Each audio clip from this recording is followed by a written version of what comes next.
Ok, estamos listos. Bueno, pues bienvenidos a esta primera semana del módulo 5, ya bastante cerquita de completar todo este programa de formación técnica, pues ojalá que hasta el momento estemos sacando bastante provecho de toda la parte de conocimiento y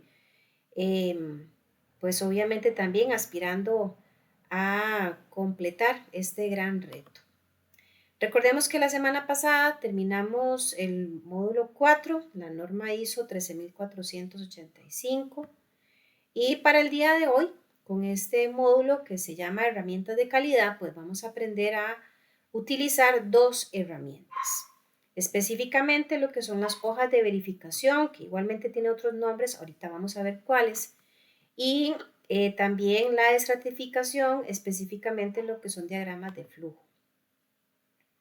Vamos a empezar por conocer un poquito de historia, llamémoslo así, o un poquito de introducción a lo que son las herramientas de calidad, pues son varias metodologías creadas específicamente las que vamos a ver acá por Kaoru Ichikawa, que es uno de los padres de la calidad.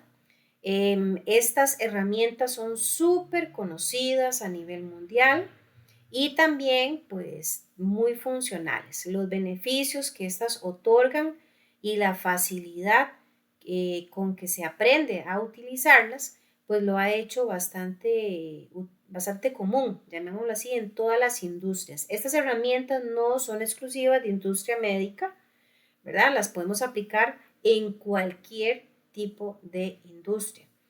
Y de hecho se les llaman básicas, herramientas de calidad básicas, porque no necesitamos tener una formación súper elevada a nivel universitario como para entenderlas o para aprender a hacerlas. Eh, y repito, pues el manejo de las mismas es bastante práctico, muy funcional, es fácil de aprender. Estas son las 7 herramientas creadas por Ichikawa, las hojas de verificación, estratificación, diagrama de Pareto, causa y efecto, histogramas, dispersión y gráficos de control. Nosotros vamos a ver las 7 a lo largo de las 4 semanas, ahí distribuidas, obviamente. Como les decía hace un momentito, hoy vamos a empezar por esas dos primeras. Las herramientas de control de calidad, pues obviamente todas comparten algo en común y es que buscan solucionar algún problema o solucionar alguna desviación que se haya detectado, ¿verdad?, en la producción. Aquí en lo que es la página 6 viene un pequeño resumencito de lo que son las 7 herramientas y para qué sirven, al igual que en la página 7. No me voy a detener acá, esto se los voy a dejar a ustedes para que lo lean con detenimiento, porque a fin de cuentas, pues en cada clase vamos a entrar en detalle con cada una de ellas. Así es como se observan visualmente, ¿verdad? Estas 7 herramientas. Y entonces empecemos por lo que son las hojas de verificación. Las hojas de verificación, les decía hace también un momentito, que reciben muchos nombres. Se les pueden llamar hojas de chequeo, checklist, ¿verdad? Entre otras. Y básicamente lo que permiten es reunir datos basados en observaciones del comportamiento de un proceso y a través de esta unificación de información podemos detectar alguna tendencia, alguna causa, ¿verdad?, de errores o de desviaciones. Básicamente lo que estas hojas o herramientas permiten es guiar a las personas en una forma ordenada y cronológica de pasos. Las hojas de verificación pues son ampliamente conocidas y como les decía aplican para cualquier tipo de tarea o proceso. ¿Cuáles son los usos principales de las hojas de verificación? Bueno, nos permiten clasificar artículos defectuosos, también localizar defectos por pieza, determinar causas de defectos, verificar o chequear tareas de mantenimiento, cumplimiento de las BPM, las buenas prácticas de manufactura, y el control de procesos en lugares importantes. ¿Cómo se elaboran? Bueno, en esta diapositiva número 12 está de forma súper resumida y muy concreta cómo es que podríamos guiarnos para elaborar una hoja de chequeo. Por ejemplo, lo primero es identificar un problema o identificar una situación que se ha venido repitiendo, ¿verdad? Y que necesitamos corregir, mejorar o evitar. Lo segundo es desarrollar respuestas a 6 preguntas. Se le llama, ¿verdad? De forma resumida, 5W1H, que hacen referencia a las iniciales de las preguntas que haríamos en inglés. Por ejemplo, what, who, where, when, why y how. Esto hace referencia, ¿verdad?, a buscar específicamente detalles de la situación. Por ejemplo, qué es el problema, dónde se da el problema, quién se involucra en el problema, cuándo se genera, por qué se genera y cómo es que se genera. Cuando tenemos respuesta a esas preguntas, pues tenemos bastante detalle como para poder desarrollar una ruta de trabajo. Luego de esto vamos a crear una hoja que generalmente debe ser sencilla, práctica y fácil de utilizar. La hoja de chequeo en ningún momento debe convertirse en un dolor de cabeza ni en un tipo de trivia, ¿verdad? Tiene que ser algo fácil de entender, de comprender y de aplicar. También es necesario establecer cuántos datos son necesarios, valga la redundancia, para que la hoja sea completa. Y obviamente, una vez finalizada, generar una pequeña prueba para verificar que se entiende, que está bien desarrollada, que no se omitió alguna información que era clave. Aquí en la 13 vienen algunos consejos para la elaboración. Lo primero es asegurarse de que las observaciones que vayamos a hacer sean representativas. Por ejemplo, si yo hice una hoja de verificación para determinar cuáles son los pasos a seguir para, digamos, confeccionar o fabricar un producto y yo voy a ir a aplicar esta hoja de chequeo precisamente a el puesto, ¿verdad? Donde está Juanito, donde está María. En este consejo lo que me dice es que ojalá la observación sea representativa, es decir, que yo no vaya a aplicarlo sobre un colaborador que no tiene nada que ver con el proceso para el cual fue creada la lista. Asegurarse de que el proceso de observación sea eficiente, de manera que las personas tengan tiempo suficiente para hacerlo. Por ejemplo, decíamos hace un momentito que deben ser sencillas, fáciles. Yo no voy a hacer una lista de chequeo con 100 pasos, porque ¿cuándo voy a terminar yo de hacer esos 100 pasos? Entonces tienen que ser bien concretas y al grano. La población de muestra se recomienda que sea homogénea. Utilizaba el ejemplo, ¿verdad?, de ir a aplicarle esto tal vez a unos colaboradores. Supongamos que yo quiero establecer qué es lo que ocurre en el turno A. Bueno, entonces cuando me dice que es homogénea es porque se la voy a aplicar solo a los colaboradores del turno A. Si yo hago mezclas de turno A con B y C, ahí probablemente no sea homogéneo los resultados, ¿verdad? Porque son situaciones o condiciones distintas. Este, por ejemplo, es un tipo de hoja de verificación o hoja de chequeo o checklist, como quieran llamarle. Es importante recalcar que las hojas de chequeo siempre tienen que tener un encabezado que obviamente determine qué es, para qué es o dónde se aplica, quién hizo la lista de chequeo, si tiene algún tipo de versión o actualización vigente. En este caso es una lista para contabilizar los defectos de productos acabados. Entonces aquí se establecen algunos defectos específicos, fracturas, rayado, mancha, tensión, burbujas. Y también se establecen, ¿verdad?, las cantidades o los tiempos de verificación en los que se están llevando estos controles. Este ejemplo de lista de verificación es para llevar un conteo, pero también hay listas de verificación como esta, que lo que hacen es guiar a quien la utiliza Por ejemplo, perdón. Por ejemplo, acá nos dice proceso en el punto 1, el área total del establecimiento es independiente del resto de áreas del inmueble y nos dan las alternativas. Por eso se llama lista de chequeo o checklist. Generalmente hacemos un check, ¿verdad? De si se cumple, no se cumple, se observa, no se observa, si aplica o no aplica. Y en este caso tiene un espacio para hacer observaciones.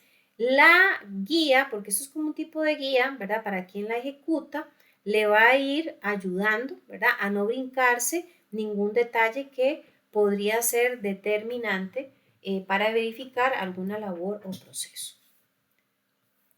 Este otro, ¿verdad? Es otro estilo, ya se los voy a ampliar porque ahí es imposible que veamos lo que dice, ¿verdad? Y solo voy a mencionar de pronto, bueno, en este caso, esta es una lista de chequeo que está, digamos que agrupando acciones por departamento. Entonces, si vemos a la izquierda de la pantalla, en la parte superior, viene un pequeño subtítulo y dice recursos humanos. Y ahí vienen 6 procesos o bien observaciones que habría que aplicar en este departamento. Luego viene otra sección que es para instalaciones, capacitación, saneamiento de higiene, etcétera. O sea, lo que quiero decirles es que no existe un formato cuadrado o rígido de lo que son las listas de chequeo. Cada empresa va a crear sus propias listas de chequeo de acuerdo a sus particularidades, ¿verdad? En la operación, de acuerdo a sus necesidades, de acuerdo a las situaciones que necesita estar chequeando. Pero básicamente las listas de chequeo las podemos encontrar, repito, en todas las áreas. Y a mí me gusta aquí pues dar un ejemplo bastante práctico, funcional. Probablemente ustedes en alguna oportunidad cuando han utilizado servicios sanitarios van a encontrar listas de chequeo pegadas atrás de las puertas de los sanitarios. La lista de chequeo, esta en particular, lo que hace es llevar un control de quién limpió, hace cuánto limpió, qué área limpió, qué productos utilizó para la limpieza. Entonces, todo esto son mecanismos de control que al final nos van a permitir recabar información o datos para la toma de decisiones y obviamente para mejorar, corregir alguna situación que no es la deseada. Obviamente las listas de chequeo también ayudan a estandarizar procesos. De esta manera, quien quiera que las utilice va a hacer la misma labor y se va a guiar pues obviamente por el mismo formato. Ok. Preguntas hasta acá. ¿Alguien ha utilizado listas de chequeo o ha participado en la elaboración de listas de chequeo?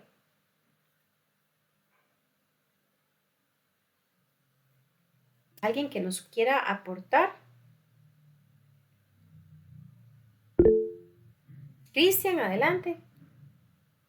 Buenas noches, profe. Buenas noches, compañeros. Buenas noches. Sí, profe, yo, digamos, no he hecho las hojas, pero sí he tenido que ir a hacer verificaciones a diferentes departamentos. Ah, Y ok. me ha tocado ir a hacer eso y así como usted lo está diciendo, igual, verificar que todo esté bien, que si cumple o no cumple, que si hay un hallazgo, todo eso. Y uno tiene que apuntarlo lo realmente que es. Sea que uno conecten ahí a personas conocidas y algo así, o más amigo que sea, o lo que sea, y uno tiene que hacer lo más íntegro posible, ¿verdad? Sí, sí, totalmente. Entonces, digo, te ha tocado y sí, ya salió cosillas que entonces uno tiene que ir, y después eso lo corrigen y ya todo sigue marcha igual, pero sí, Ujú. sí, sí me ha tocado hacer eso. Ah, excelente, excelente, Cristian. Muchas gracias ahí por compartir la información. Decía aquí también la compañera Montserrat que si son las mismas listas que se utilizan antes de una corrida. Sí, es que la lista de chequeo, ¿verdad? Como tal, decía hace un instante que es como una guía. O sea, así, en palabras un poquillo coloquiales, es para que nadie vaya a batear, ¿verdad? O sea, va a guiar el proceso. ¿Alguien por ahí me puede ayudar con el micrófono que lo mantiene abierto para evitar el eco, por favor? Gracias. Ya le doy la palabra, Mónica. Entonces, las listas de chequeo, repito, yo las puedo utilizar para verificar si alguien está haciendo bien las cosas o para guiarme en mi propia labor a no brincarme nada.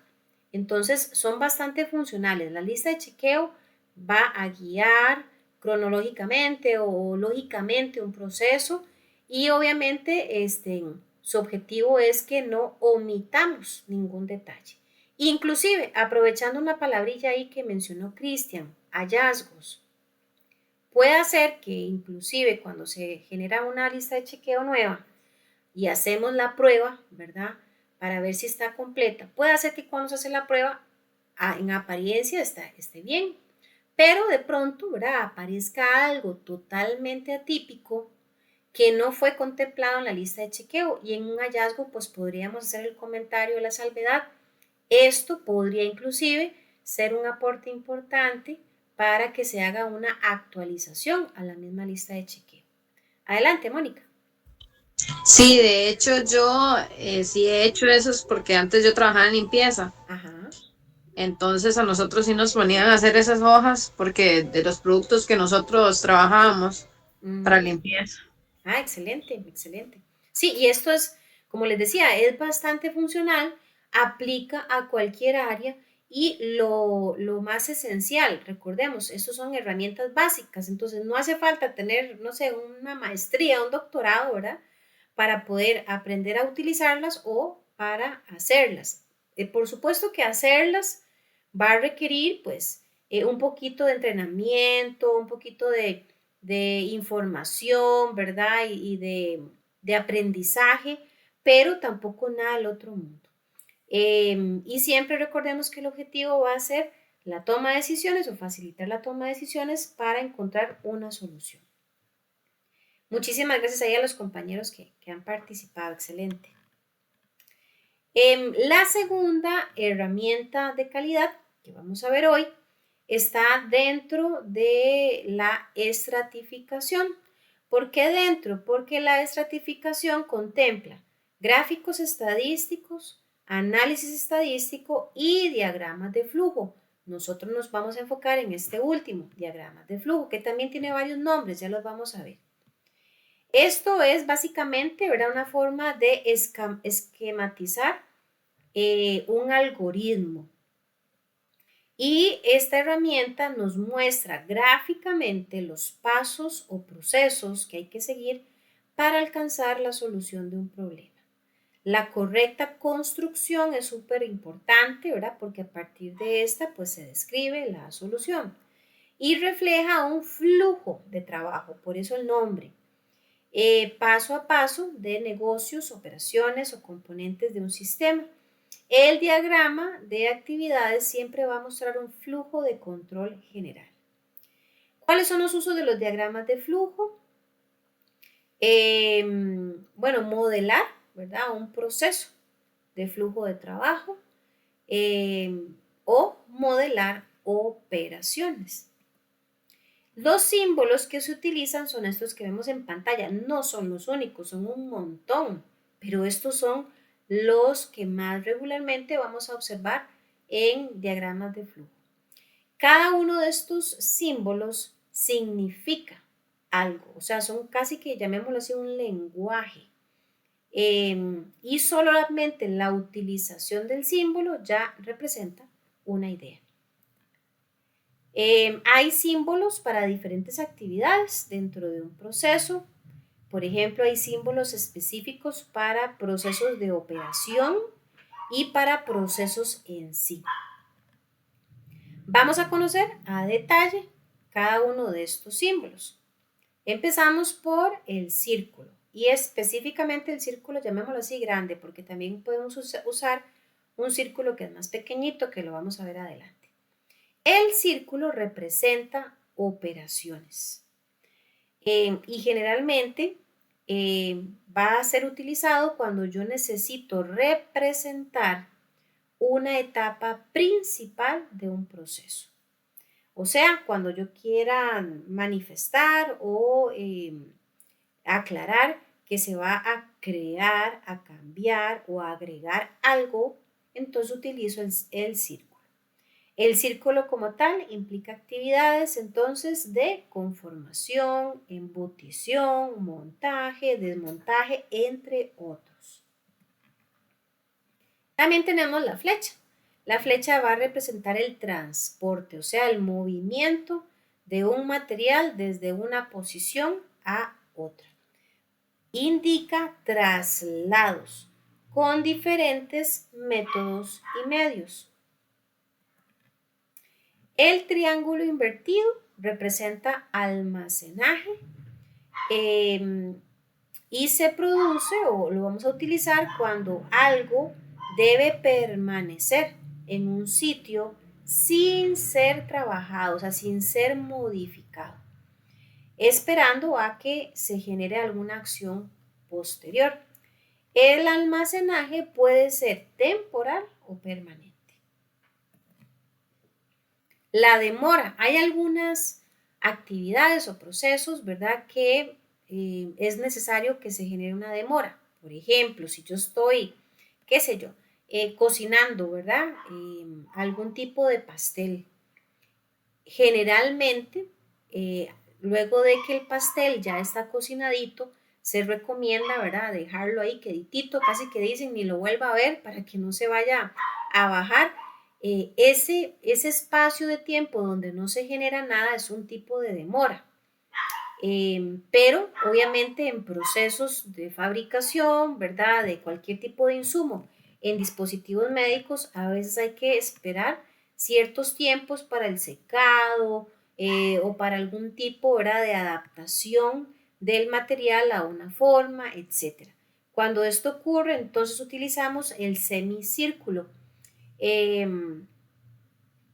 Y para ver, bueno, el semicírculo, al ser una demora, puede hacer que sea necesaria, o sea, inevitable, o inclusive podrían darse demoras, pensemos por ejemplo en, perdón, en temas de transporte, que haga falta un permiso, ¿verdad?, para que un producto se transporte de un lugar a otro. Y mientras se genera ese permiso, pues ahí pueden darse demoras. Eso puede ser inevitable. Y hay otras, repito, que pueden ser evitables. Cuando hay que inspeccionar, se utiliza el cuadrado para representar esta acción. Cuando, por ejemplo, hay productos que deben ser verificados, revisados o examinados, sin que estos productos obviamente sufran ningún cambio. Si hay que tomar decisiones, se utiliza el rombo y siempre, aquí abro un paréntesis gigante en negrita y subrayado para que no se me les olvide, por favor, cuando utilizo este símbolo, siempre por regla debe estar acompañado de el sí y el no. Si yo no coloco estos dos términos, en automático se pierde el sentido de todo el flujo. Así que siempre debo colocar esto. Indiferentemente de dónde lo coloquemos, es decir, de en qué, ¿cómo se llama esto? En qué punta, ¿verdad?, del rombo lo coloquemos, esto no afecta. Yo puedo poner el no a la derecha, el sí a la izquierda, arriba o abajo, eso no afecta. Y generalmente dentro del rombo se debería de colocar una pregunta que tendría como respuesta un no o un sí. Y obviamente pues ahí va a fluir todo lo demás. Ahora en un ratito vamos a ver varios ejemplos para que esto se comprenda mejor para aquellos compañeros que nunca han visto o han trabajado un diagrama de flujo. También se utilizan estos otros símbolos que se les conoce como operaciones combinadas cuando necesitáramos indicar alguna actividad que se tiene que hacer en conjunto con otra. Luego tenemos este símbolo que es como un óvalo o como una cápsula o pastilla, llamémoslo así, y se usa para establecer el principio y el final del diagrama de flujo. O sea, donde empezamos a leerlo o a interpretarlo y otro para colocar donde termina. También están los procesos o subprocesos, que son los rectángulos como los que vemos ahí en pantalla. Si son procesos, se utilizan para cuando queremos indicar la acción de crear, de alternar o alterar, perdón, transferir o eliminar. Y si son subprocesos, la diferencia es que tiene esas líneas paralelas, ¿verdad? A los costados. Y que obviamente el subproceso va a tener cierta dependencia del proceso como tal. Luego, si quisiéramos indicar la entrada o la salida de material o de información, se utiliza el romboide. Esta otra figura representa, puede ser leída de dos formas, o que tengamos que consultar documentos o registros, o que más bien vamos a generar documentos o registros. Cuando es un documento, pues se utiliza la figura que está a la izquierda, que está solita, y cuando son varios documentos, pues la que está a la derecha, donde se observan varios. Luego tenemos el cilindro, que representa bases de datos. Esto es, si necesitáramos usar o consultar alguna base de datos o bien alimentar la base de datos con información nueva. Luego tenemos el pentágono, que se utiliza como un conector de salida. Y este se emplea, ¿verdad?, como una forma de enlazar dos bloques de diagramas de flujo. Por ejemplo, puede hacer que el diagrama de flujo sea tan grande que a mí no me quepa en una página y yo tenga que darle continuidad en la siguiente. Entonces utilizo este símbolo al final de la primera página, le pongo un número, como se ve ahí a la derecha en pequeñito, y cuando voy a empezar el seguimiento, ¿verdad?, en la página 2, vuelvo a colocar este mismo número, este mismo símbolo con el mismo número, haciendo alusión de que conectamos digamos, el seguimiento de la lectura del diagrama de flujo. Este es el círculo pequeño, que se usa para enlazar el final de dos bloques cuando están en la misma página. Esto es muy similar al anterior, nada más que veámoslo así. El pentágono se utiliza cuando está en páginas diferentes, el círculo cuando está en la misma página. Ahorita vamos a ver ejemplos. Cuando tuviéramos que mencionar o hacer alusión a la acción de sostener algo, se utiliza el triángulo normal, como vemos en pantalla. Y las conexiones, que son las flechas, que para esto, ¿verdad?, no hay como, llamémosle una regla, más que todo debe estar conectado entre sí. Es decir, todos los símbolos que hemos visto, si se utilizan, todos tienen que estar conectados con flechas. O sea, no puede haber ningún simbolito que esté ahí como suelto en el aire, sino que la flecha me va a guiar en la lectura, en la interpretación de cómo voy a ir viendo todo el proceso que está representado con símbolos. Esto es un resumen de los símbolos más comunes. La mayoría los acabo de explicar. Otros, ¿verdad?, pues aquí los tenemos, pero repito, no son los únicos. Esto es bastante amplio. De hecho, a mí me parece que para aquellos que les gusta ser bien ordenaditos, bien organizaditos, la labor de crear diagramas de flujo es súper entretenida. Y realmente uno aquí no puede decir como que un diagrama esté mal hecho, a no ser que obviamente estemos usando el símbolo incorrecto, ¿verdad? Pero es bastante intuitivo. Quien lo hace o quien lo desarrolla obviamente está plasmando su visión, su interpretación de un proceso, pero siempre debe entenderse que a la hora de confeccionarlo, debe ser entendible también por los demás. En la página 40, aquí viene una pequeña descripción de cómo se pueden construir los diagramas de flujo. Se los voy a dejar también de tareita o de revisión para que la lean. Yo a continuación les voy a mostrar unos ejemplos y adicional voy a compartirles un video donde se explica bastante bonito, ¿verdad?, la confección ya utilizando herramientas digitales. Si nosotros estuviéramos en un aula física, nosotros, o más bien yo les pondría a hacer, ¿verdad?, algunos ejercicios a mano, que esto es lo primero. Cuando no estamos familiarizados con la herramienta, lo ideal es aprender a hacerlo, como dicen, desde cero, con lápiz, con papel, preferiblemente con las reglas, como esas que vemos en pantalla, que obviamente tienen las simbologías. Si no tuviéramos estas reglas, pues ahí habría que hacerlo como quien dice a mano alzada. Lo que pasa es que no quedaría tan bonito, ¿verdad? Ni tan, digamos que tan simétrico como si se utilizaran reglas. Pero hoy la tecnología, ¿verdad? Pues nos tiene inundados por todo lado y hay bastantes formas de hacer diagramas de flujo en digital. Un mecanismo para hacerlo, que yo sé que es un poquillo tedioso, ¿verdad? No es así como que tan dinámico, tan amigable como otros sistemas, pero bueno, hablemos de lo que tenemos a mano y es el Microsoft Word, que creo que la mayoría de las personas alguna vez han utilizado Word, ¿verdad? Para escribir alguna carta, etcétera, hacer un informe. Bueno, el Word tiene una herramienta dentro de las pestañas, ¿verdad? Que se llama insertar. A ellos se los intenté pues resaltar con esos círculos en rojo. Dentro de insertar hay una opción que dice forma y dentro de la forma están precisamente las formas que yo acabo de explicar. Entonces, no sé si logran verlo, ¿verdad? Ahí, que está el cuadrado, el triángulo, los pentágonos, etc.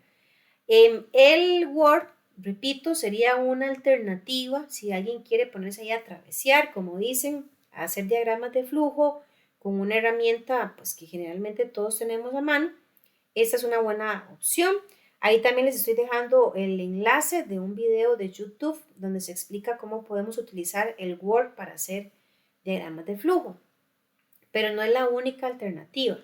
También está Visio, que es un paquete de paga también que pertenece a Microsoft, pero este no viene como en el paquete básico, sino que hay que pagar aparte. Por ahí pueden encontrarse, como dicen, unos programillas piratillas, ¿verdad? En línea o gratis por 30 días de Visio, por si alguien quisiera también incursionar un poquito en el uso de esta herramienta, que dicho sea de paso es bastante utilizada en el área de calidad. La mayoría de las empresas que apuntan, ¿verdad?, a tener bastantes recursos disponibles para este departamento, generalmente están dispuestas a comprar las licencias de Visio para tenerlos en los equipos ahí en la empresa. También aquí les estoy dejando una pequeña reseña, tanto desde la página de Microsoft como de YouTube, de cómo se puede utilizar la herramienta para hacer diagramas de flujo. Esta herramienta pues es mucho más agraciada, llamémoslo así, ¿verdad? Un poquito más amigable que Word. Word es como muy cuadradillo, como un poquito inflexible, pero bueno, no deja de ser una alternativa que está al alcance. Vamos a ver algunos ejemplos desde lo más sencillísimo y básico que hay, ¿verdad? Supongamos un escenario y es que hay una lámpara que no funciona. Yo puedo crear un diagrama de flujo que me guíe acerca de cómo encontrar la solución a este problema. Y quiero que vayan observando los diferentes símbolos que están presentes en el diagrama. Vean que arrancamos con el óvalo y dentro del mismo la palabra inicio. Viene una flecha, las flechas también lo dije en su momento, son esenciales y estas tienen que conectar cada símbolo entre sí. Y aparece el símbolo, ¿verdad?, de un proceso que es revisar la lámpara, seguido de un rombo que es decisión y dentro del cual hay una pregunta. ¿Está enchufada la lámpara? Y vean que está acompañado del no y el sí. Si observamos el no apunta hacia la solución, ¿verdad?, a este problema. Dice, bueno, si la lámpara no está enchufada, ¿qué tengo que hacer? Enchufarla. Y en buena teoría ya ahí funciona. Si la lámpara está enchufada y aún así no funciona, vean que nos guían hasta otra pregunta. ¿Está quemada la ampolleta? La ampolleta es el bombillo. Si la respuesta es sí, pues entonces, ¿qué me dice el diagrama? Pues cambie el bombillo y ya con eso resuelvo. Pero si el bombillo no está quemado, entonces este diagrama, ¿verdad? Es muy sencillo, no es nada complejo. Si está enchufada, si el bombillo está bueno, ¿qué me pide entonces al final el diagrama? Compre otra lámpara porque esa lámpara no sirve. Y fin. El diagrama entonces es una forma, repito, de representar la solución, ¿verdad? De un proceso, o más bien la solución de un problema o la guía para llevar a cabo correctamente un proceso. Pero veámoslo así, al ser una forma gráfica es porque resume el proceso. No es lo mismo que yo los ponga a escribir, ¿verdad? Una página de cómo podríamos resolver que la lámpara que no funcione, a que yo les diga, hagan un diagrama. Esto hasta visualmente se hace más sencillo, ¿verdad? De entender y también de seguir, que ponerme a leer, ¿verdad? Una prosa ahí no sé, 60 líneas escritas. Entonces, es bastante práctico, es muy funcional y cualquier persona, ¿verdad? Repito, no necesita una gran formación académica para poder utilizarlo ni para crear uno. Este es otro ejemplo ya un poquito más elaboradito y es específicamente sobre la atención a pacientes, en una consulta programada. Entonces ahí vamos viendo también que quiero que observen que el diagrama no es algo rígido. Yo lo puedo empezar a crear, como este que veíamos, que tiene una forma o una trayectoria, llamémoslo así, vertical, o puedo crearlo como este, que tiene una trayectoria un poquito más horizontal. La cantidad de símbolos no hay limitación, va a depender de qué tanta información usted tenga, de qué tantos procesos o pasos haya que hacer. Este es otro. Y quiero que vean que aquí están los conectores, los círculos pequeñitos. Dentro de la misma página se establecen 3 diagramas, lo que pasa es que está separado por departamento. O sea, vienen las acciones que hace el departamento de almacén, luego las que hace el departamento de producción y por último el departamento de ventas. Pero como es algo que fluye, que debe llevar un seguimiento, entonces se conectan, ¿verdad? Con estos círculos pequeñitos dentro de los cuales ponemos un número para entender dónde termina y dónde volvemos a arrancar, llamémoslo así, con el otro proceso. Bien. Preguntas acá, muchachos y muchachas. Bueno, veo que Mónica tiene la mano levantada. Qué pena, no sé si fue de la vez anterior o es un aporte nuevo. No, es de la vez anterior. Ah, bueno. Ok. ¿Alguien ha utilizado o ha experimentado trabajar con diagramas de flujo?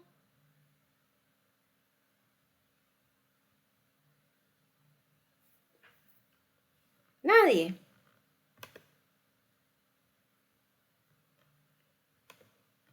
Recuerden que pueden escribir por el chat también, por si tienen alguna dificultad con el micrófono. Porque es la primera vez, vamos a ver, levánteme el dedito si es la primera vez que ven esta herramienta.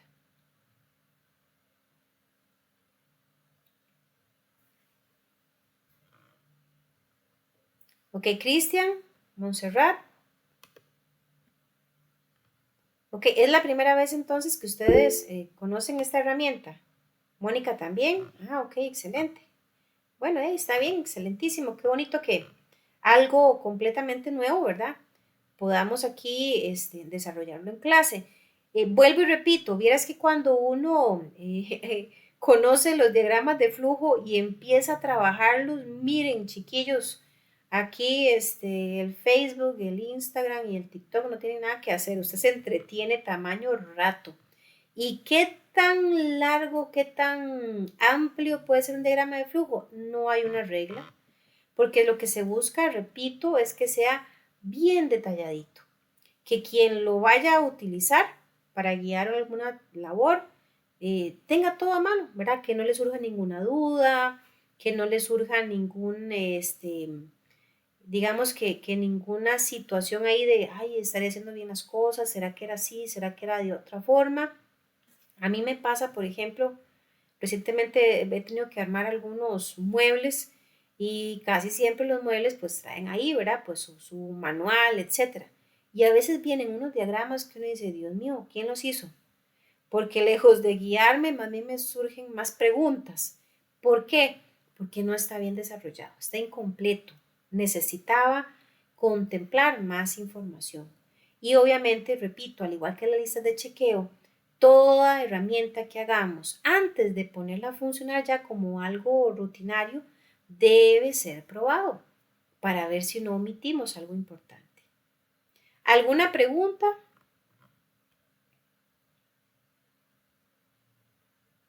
Sí, Montserrat, vieras cómo se utiliza. Bueno, casi que en todos los libros, ¿verdad? De calidad viene, usted se va a encontrar mínimo uno y mínimo es poco. En todo lugar se utilizan y son bastante usados en calidad. Ahora, que tal vez en su empresa no lo hayan utilizado, tal vez es porque han apuntado a otras herramientas, ¿verdad? No han apostado tanto al diagrama de flujo, pero vieras que sí es algo bastante universal y estándar.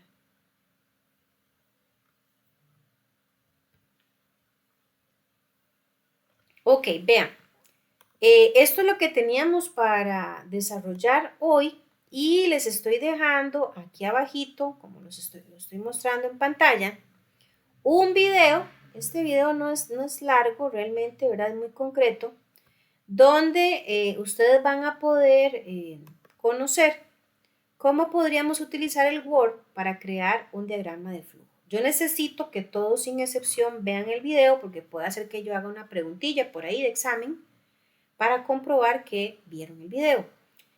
Además de que, obviamente, para quienes no lo conocen, nunca han utilizado la herramienta, pues aquí se den una idea y por qué no, ojalá que se les genere, como dicen, eh, ese deseo, ¿verdad? Esa cosquillita de empezar a implementarla, tal vez en alguna tarea, en alguna labor rutinaria que ustedes desarrollan. De hecho, uno empieza con algo básico, ¿verdad? Yo recuerdo en el colegio, cuando yo vi esto por primera vez, eh, no sé si les he contado, pero bueno, yo también soy informática. Entonces, bueno, la parte de informática, los diagramas de flujo son el pan nuestro de cada día. Para todo había que hacer diagramas de flujo, porque lo que permite es crear una secuencia lógica de un proceso. Y recuerdo que lo primerito que la profe nos puso a hacer en aquel entonces, hace siglos, era haga un diagrama de flujo de lo que usted hace cada mañana. Y se ponía uno a ponerle, pero de todo, y por ahí cuando ya los exponíamos, resultaba que yo decía, ay, mira, no puse tal cosa, ay, mira, olvidé tal otra, porque vamos a lo mismo, cuando no se conoce toda la información, o uno piensa o uno crea que hay información que es obvia, recordemos que en procesos nada puede ser obvio. Todo tiene que estar muy bien definido, precisamente para evitar errores que a veces salen bastante caros en temas de calidad. Así que les voy a dejar esta actividad para que por favor la completen. La actividad me refiero a que vean el video. Y está el segundo video, que digamos, si alguien aquí tuviera la licencia de vicio, se puede entretener, ¿verdad? A trabajar en vicio, pero eh, de, no todas las personas tienen la licencia. Por lo menos sí tienen que ver el videito también de vicio para que el día de mañana, si están en la empresa y las computadoras de la empresa tienen la licencia, pues ustedes tengan un poquito, ¿verdad?, de noción de cómo utilizar esta otra aplicación para diagramas de flujo. Entonces vean que son dos videos los que necesito que revisen y por acá tenemos ya el examen habilitado de esta semana que cierra de hoy en 8 a las 12 mediodía. Por favor, siempre la recomendación es lean con mucho detenimiento cada pregunta, observen muy bien cada respuesta. A veces, ¿verdad?, omiten por no observar bien las alternativas que se les están planteando. Entonces, pues bueno, estas dos herramientas, no lo dije, son las más sencillitas. No digo que las que vienen sean más complejas, pero sí van a requerir un poquillo más de atención, ¿verdad? Un poquito más de cuidado en la elaboración de las mismas. Estas dos primeras son las más básicas. Yo de verdad que espero que para la próxima clase, ojalá podamos contar con mayor asistencia para aprovechar más la clase en vivo y agradecerles un montón a los compañeros que participaron, motivarlos para que puedan continuar con esas participaciones. A los que todavía no se animan, por favor, anímense para sacarle mayor provecho pues a la clase. Y como siempre, recordarles que el medio de comunicación durante la semana es el correo electrónico, no el WhatsApp, por favor.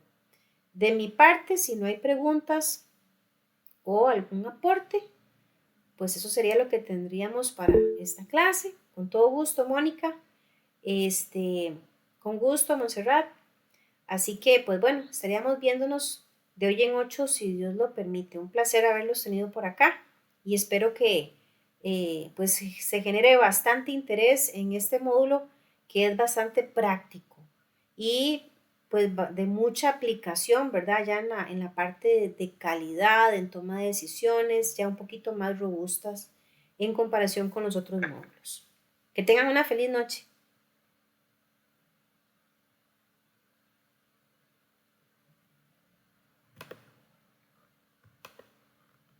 Buenas noches, profe, muchas gracias. Con todo gusto, buenas noches.